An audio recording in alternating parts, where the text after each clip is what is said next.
Hello, all, and welcome to the show. This is my new YouTube channel that I've been currently working on for the last couple of weeks now. Today, we're here to talk about how strong is Titan Cameraman. And if you want to see more episodes like this, make sure to like, comment, and subscribe if you want. And I hope you guys enjoy the show. Now that we have the intro out of the way, now we can cover the size and weight of the robots. But is the size and weight important, you may be asking? Well, not really. See, I grew up with Transformers, Decepticons, stuff like that. I just like the idea of giant robots in general. Hence why I'm talking about it, and why it's not important to the scaling. Plus, not to mention the fact that because of size and weight, this would tell us how heavy and they are, and therefore how strong they are. Now, in order to determine the weight and size of these guys, first you have to disclaim a few things. For one, all the upgrade Titans are over 70 meters. So anything below 50 meters is completely wrong for the upgraded Titans, not the 1.0 versions. Plus, Boom confirmed that they're all over 10,000 tons. And you also know that that normal cameramen roughly around 500 kilograms, same as speakermen, and TV men are roughly around 1.5 tons. And we know that reinforcement cameramen or 3.0 cameramen are roughly around 1.5 tons. Okay, now that out the way, now we can determine the true size and weight of the Titans. So now all that out the way, let's jump into it. With that out of the way, we could now determine the true size and weight of them. So, first off, in order to determine how tall the Titans are, we need to look at the ground troops. How tall are they? Well, we do have an answer in episode 77. In episode 77, we see a US soldier hand over a plunger to a cameraman 2.0. And because of the fact that we need to determine how tall the cameraman 2.0 is, should look at the soldier. The soldier is a Half-Life 2 resistant soldier slash citizen sim model shown in the image right here on screen, and is within 1.8 meters or about 5 feet 11 inches tall, which should make the normal cameraman 1.0 to 2.0 6 foot 5 to 6 foot 6 in terms of size. And we also know that cameraman 3.0 are 1 meter taller than 2.0. So they most likely be 3 meters or 7 feet. And we also know that the large cameramen are double the size of normal regular 2.0 or 1.0 cameraman. This will make them 4 meters or 13 feet tall. So pretty tall, 13 feet. Impressive. So now you may be wondering how tall the large speakermen. Well, we know that the large speakermen are roughly around 3 times the large cameraman size at the shoulder. So 4 times 3 equals 12 meters at the shoulder, and the head is the size of a 2.0 cameraman, which would be 2 extra meters on top of 12, which would equal 14 meters. In Skibby Toy episode 32, we see Titan Speakerman 1.0 destroy both a speaker strider and a large cameraman. Now, by taking the tip of his plasma cannon and comparing it to the size of the speaker strider, and then comparing it to the large camera speakerman, we can assume that the speaker strider is 16 meters. And by comparing the large speakerman, he's roughly around 5 times shorter than Titan Speakerman. This would make Titan Speakerman 70 meters or 229 feet tall. This is even confirmed in the novelization or the survival guidebook for Sleepy Toilet that this Titan Speakerman has been 75 meters. So 70 meters is pretty consistent. Now, if you were to take the large, now for weight, if you take the weight of a normal Speakerman and would scale it up to Titan Speakerman, how heavy will you be? Well, if you took a 600 kilogram Titan Speakerman and scaled it up to Titan Speakerman, you should weigh with around 25,000 tons. So pretty heavy. And Titan Speakerman 2.0 should be taller than him by like one Titan large Speakerman. So like we could say roughly around from 83 to 84 meters tall. Since 70 meters plus 13 to 14 meters will equal anywhere from 83 to 84 meters tall. So well over 200 feet, or well over 265 feet tall. So pretty darn impressive, if none the least. And assume, and taking into account the weight here, we could assume he weighed what's around 39,000 tons. So again, or like just under 40,000. Pretty darn impressive for Titan Speakerman. Now for Titan Cameraman. As we see in the survival log for Titan Cameraman 1.0 is 275 feet tall, meaning that he should be taller than 1.0 Speakerman and roughly on the same size as 1.0 Titan Speakerman, and should be shorter than his 2.0 self. And we could confirm this by multiple thumbnail images and stuff, like how we see in the fight between him and Titan Speakerman, as well as, other stuff. Like, say, in this shot right here, where we see him comparatively, and Titan Speakerman's shoulders are relatively shorter than Titan Cameraman's shoulders. And in this shot right here, the Buzzsaw, and in episode after 5 G-Man, we could consistently see here that he's relatively shorter. Now, how short? By comparing by going off of what we see on screen, there should be 10% difference in size. So 84 plus 10 equals 98 meters. And for weight, we'll be using the 3.0 cameraman for Tech 2.0 cameraman and Titan cameraman. And we'll be using the camera 1.0 through 2.0 for 1.0 Titan cameraman. But you might be asking, why are we using the 1.0 version for 1.0 Titan cameraman and not for normal regular Titan upgrade Titan cameraman? Well, you see, the thing about when characters get upgraded is that it has, the official weight set, is that they get 3 times heavier.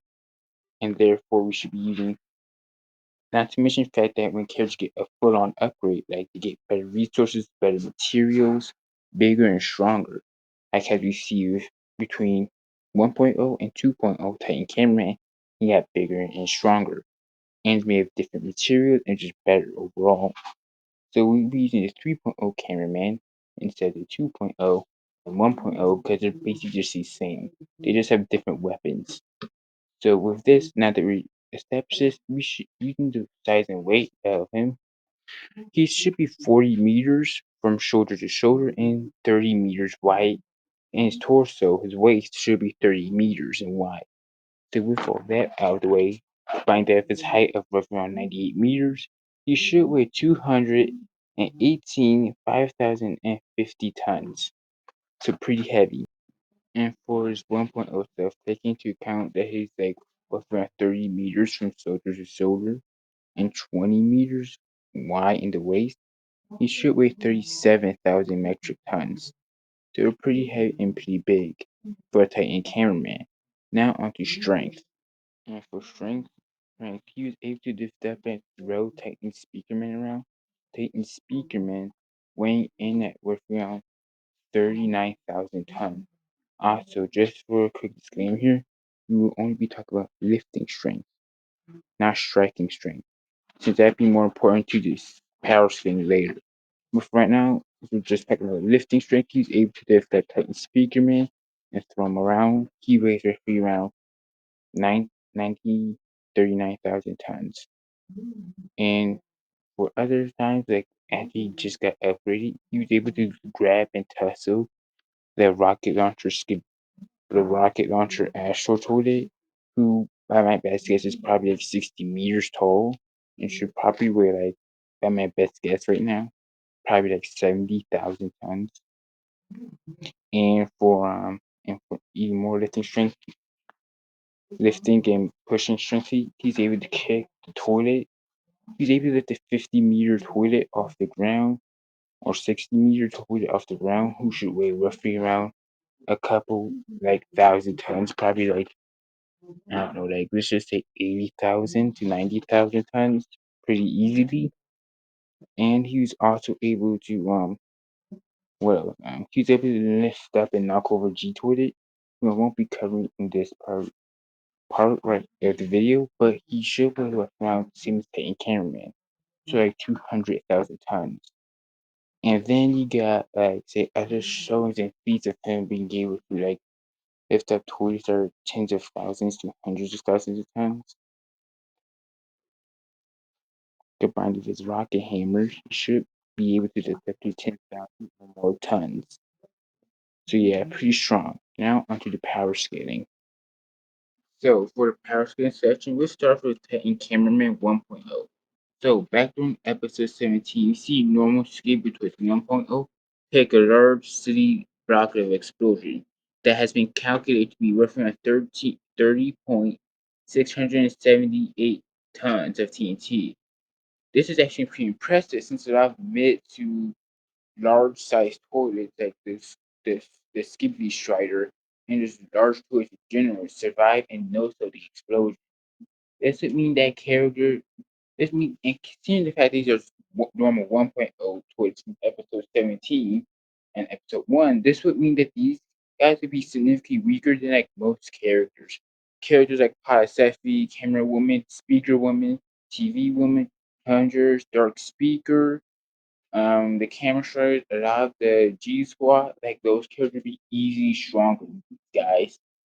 And taking into account that Peyton Cameron would obviously be much stronger than this these guys, as well as the fact that he's also fought characters, especially since you just one shots these guys. To be fair, if you combine that fact that he fights some giant characters like the Skibbity, the three-headed triplet Skibbity toilet, he should be easy in the C block to maybe even multi C block level, which pretty much is the end for Titan Cameron 1.0. Also, in the episode just before the bombing attack on both Titan Cameron and Speakerman, we see Titan Cameron pulverize a small toilet. By going off of the sides of the buildings, we could think, and by going off of Titan Speakerman, we could assume that this toilet is 70 meters tall. This happens in episode 65. So by going off of this, how tall is this toilet? Well, let's see. But first things first, in order to determine how powerful it is, we need to talk about the whether or not it was a compact footprint or a small footprint, or if the toilet was hollow, and taking into account that the toilet is also made of metal. So let's just cover all of them. So if we're assuming that this thing had a the steel density of 7,500 kilograms meters cubed volume, so assuming this is a compact footprint, let's just say 3,550 tons times 10 meters times 6 meters equals 60 meters cubed. The volume equals 60 times 50 equals 3,000 meters cubed. Okay, I had the material steel. This would 7,500 kilograms slash meters cubed 3 meters cubed volume 3,000 meters cubed mass will equal 23,550 tons. Solid mass compact. Now assume that there's a mechanical pulverization in which it was just smashed to death. This will require an energy of 2.636 times 10 to the 11th joules to 2.36 times 10 to the 33 joules, or 235.5 gigajoules to 23.55 terajoules, or 5,000 tons of TNT. Now, accounting for a 50% hollowness, this would come out to 2,000 tons of TNT. So, pretty joules, or like basically like pretty like lightweight. Or if we're assuming that's a solid, we could assume roughly around 23.55 terajoules. Or if you're using 50% hollowness, 11 terajoules, or 23 to 11 kilotons of TNT. Okay, so if you're using a larger footprint of 58,000 tons, and the same mechanical, pulverization, this would take 89 times 10 to the 11th joules to 5.96. 89 times 10 to the 13th joules to 5 588.75 gigajoules to convert that to 58.875 terajoules divided by 141 to 4,075 tons of TNT. 50% hardness, assuming mechanicalization, 7,000 tons of TNT, and T. So anywhere from 58 terajoules if hollow and 29 terajoules. Or I got that mixed up. But either way you look at it, this would equal some pretty decent town to small town level to town level of AP. Now onto his shoulder mounted camera. And in episode 47, he has two huge energy cannons or plasma cannons that shoot blue white hot plasma. Now by going off the sheer volume of this, we could assume that the sheer blue temperature alone could suggest that this plasma is roughly around 20,000 degrees Celsius, which, by the way, was confirmed by Boone. Now, look at the sheer volume. You can now determine the sheer energy output to be roughly around 5.63 times 10 to the 14th joules. In order to convert this into terajoules, you need to divide by 1 trillion 10 to the 12 because 1 terajoule is equal to 1 trillion joules. So 5.63 times 10 to the 12 joules divided by 10 to the 12 is equal to 563 terajoules, or is equivalent to 563 terajoules, or which is equal to 128.107 kilotons of TNT, which is important here since this is just one plasma cannon, meaning that one of his shoulder-mounted plasma cannons is equivalent to large town levels worth of energy. Now, dividing that energy output of one of his cannons by two, we can assume that he has an energy output of 256.214 kilotons for the energy output of both of his cannons. And you could double that again for his core, his most powerful attack, right? Which would then equal 512.428 kilotons. So easily he's in those large town level ranges in terms of physical strength and or in terms of attack potency. Now in terms of some other stuff, for instance, the fact that Boone confirmed that all the Titans are over 10,000 tons means that most of their punches and kicks in the most hated move of all, the Titan dive, should be in those kiloton ranges as well, since you have 10,000 tons moving at subsonic or sonic speed into the ground. So like easy, these guys would be in those town level ranges of durability.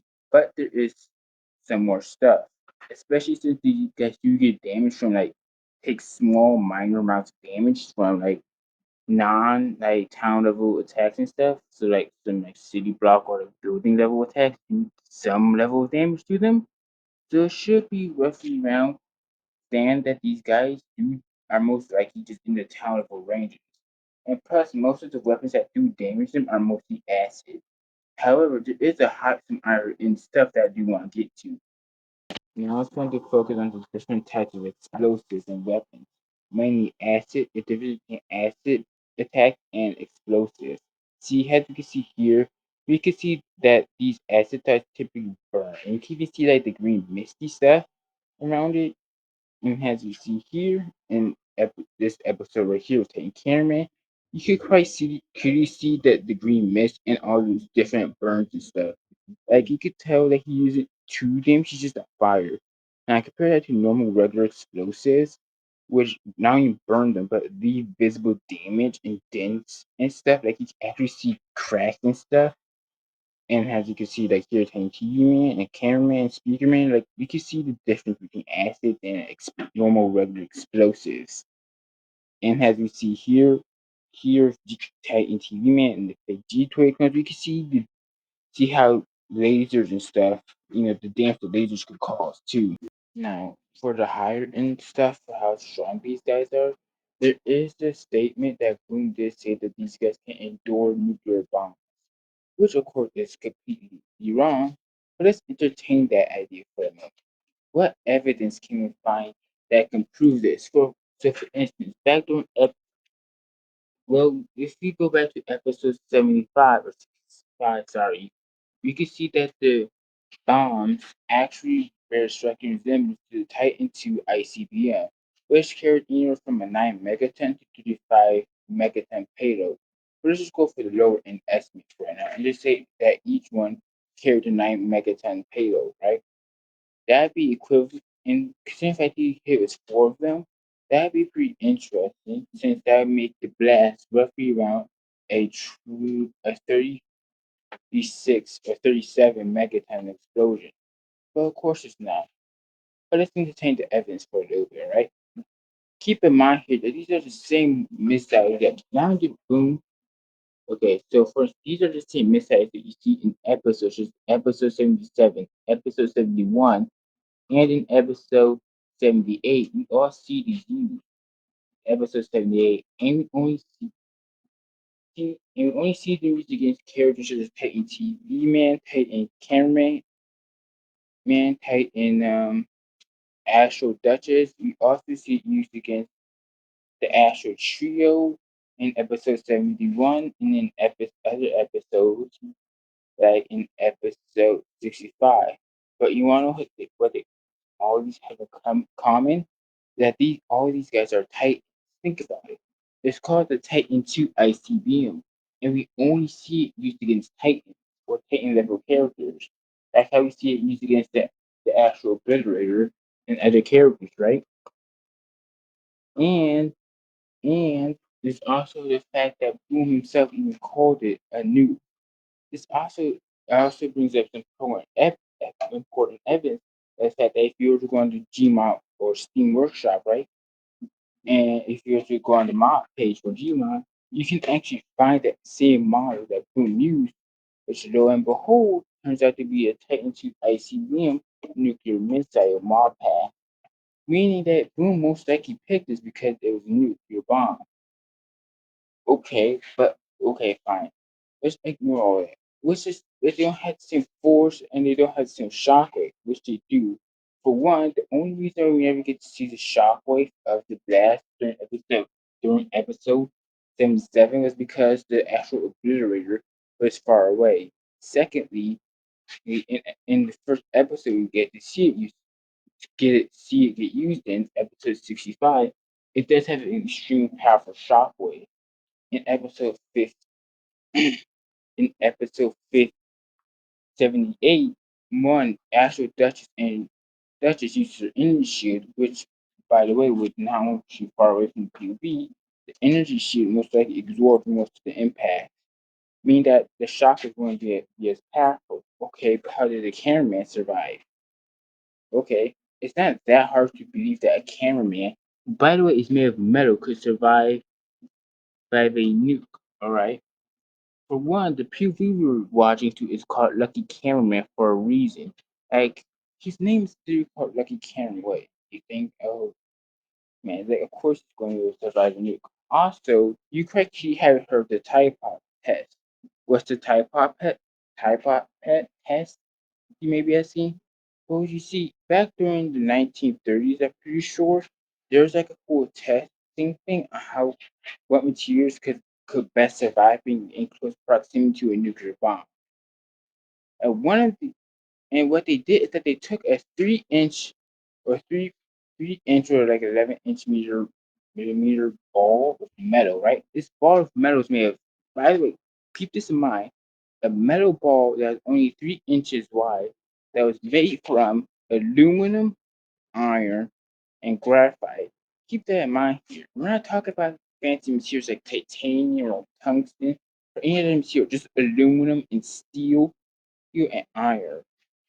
And keep in mind here that I think was placed roughly around 13 feet away from a 20 kiloton nuclear bomb. Think about that. That's a whole 20 kiloton nuclear bomb, and a 3 inch ball made of steel and aluminum could survive being in only 13 feet or 4 meters from the blast, from the like epicenter of the explosion, right? Meaning that if the 3-inch wide ball of steel, aluminum, iron, surviving at that close range, a metal human made of the same materials, who, by the way, is placed like say a couple hundred meters away from the explosion or at the center of the detonation of a nuclear blast, would be more than capable of surviving this. So, okay, fine. But how about the building? And again, the same logic applies here. We literally have buildings designed to withstand the nuclear blast of, well, a nuclear blast. And keep in mind here, the nuclear explosion in the first place was mostly a ground burst explosion, not an air burst. For those of you who don't know, the air burst explosion is where you detonate a nuke high up in the atmosphere, which causes the shockwave to reverberate, causing a lot of damage. So when then it's in the air, the shockwave reverberates off the ground, causing a lot of damage. A ground burst on the other is when you detonate a nuke on the ground, which causes a shockwave, but not as strong as the shockwave has a air burst. And considering that cameraman expensive ground burst, we could say that we could be reasonable enough to assume that the buildings pretty much just survived it with little to no damage at all, right? And you also need to remember that most of the damage that was done to Titan Cameron was from the acid skippity toilet kamikaze, not the actual nuke. So, so keep in mind here that he could probably survive 36 megatons of or tons of TNT. Okay, but how come you need a shield? Well, guess what? Characters such as actual ability represent three whole Titan 2 ICBMs. Assuming that these Titan 2 ICBMs were only like say 9 megatons, and each one of the three were 9 megatons, this is coming to around 27 megatons. Alright? Meaning that Titan Cameron, even if you don't think he could survive a direct hit from the missiles, he still is stronger and more durable than the actual ability, who pretty single-handedly survived it and was pretty much intact, with the only damage to it being that it was on fire. Meaning that Titan Cameraman in this case would be more than capable of surviving a 27 to 29 or maybe even a 30 or like 33 megaton explosion with no damage. Meaning that Titan Cameraman, with this logic, would be easily in those city level ranges of power. But there's more. See, back during the war, there was actually plans on putting a 35 megaton nuke inside of it. Meaning that if you were to multiply 35 times 4 will equal 140. Meaning that Titan Cameraman could endure being in close proximity to a mountain level attack, which would give him mountain level ranges of power, but for a more reasonable, and we would just say city level. So yeah, Titan Cameron unironically could get to those city level ranges of power quite easy and casual. Now that we have his sheer brute strength and durability and attack AP and attack potency out of the way here, let's move on to his speed. Taking into account that Titan Camera 1.0 is big 85 meters tall, this could help us with his speed calculation. So here's a quick size comparison right here. His leg should be 50 meters long, and his arm should be 60. Why is this important? Well, you may be asking, well, this is important because in the episode 18, you see him kick a Skippy into the side of a building. Now, going off of the position of his foot and comparing that to the angle of his foot when he's kicking, foot should be 50 meters away from the other foot. And since he covered this distance over a single second, he should be 180 kilometers an hour or low subsonic speed. And in episode 20, he was able to fly roughly around 3 times his own size in under a second. Now, again, going off with the official height of 58 meters times 4 equals 130 meters a second or 120, 100, 1,200, or basically, so basically, it should be subsonic speed to supersonic travel speed. And for his 2.0 stuff, he should be double that, so like Mach 2, so easy supersonic travel speed. And for his normal regular combat speed, he should be higher into the subsonic to maybe in sonic to supersonic combat and reactive speeds. But when he got upgraded by Titan TV Man's energy, he should be faster since in a later on another episode, he was so able to be able to swing. He was able to react to G-Man's laser attacks. As we see here, he's grabbing it. In this shot, he's shooting the laser and he grabbed it. G-Man's been consistently in those hypersonic ranges of combat speed and reaction time to with his laser, which would mean that Titan T Cameraman.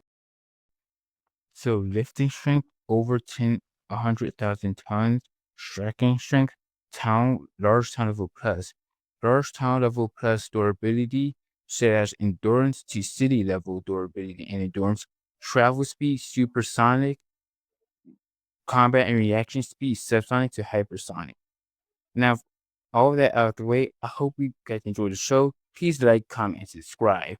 And with that, goodbye.